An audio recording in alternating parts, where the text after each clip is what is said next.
Вовочка пошел вместе с классом в поход.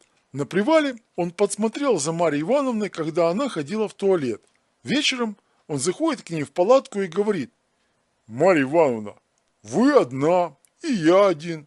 Может, давайте не будем терять время зря?» «Вовочка, ты на что намекаешь?» «На то, что я вас хочу». «Вовочка, у тебя что, уже будильник для этого созрел?»